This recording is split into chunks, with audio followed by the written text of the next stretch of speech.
So I'm going to show you how to do the long tail cast on. I've got a slip knot on my needle and I've left a long tail of yarn here.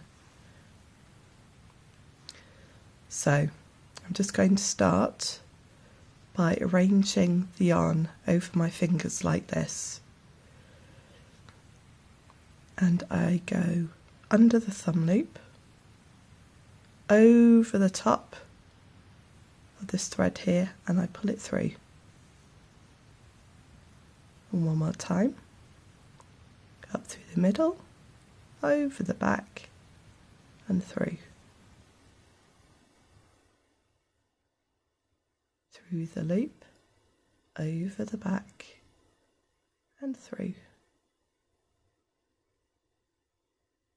Through the loop, over the back and through. And there you have some stitches. Brilliant.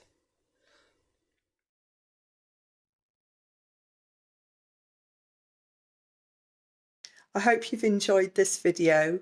If you have, please click the button to like and subscribe.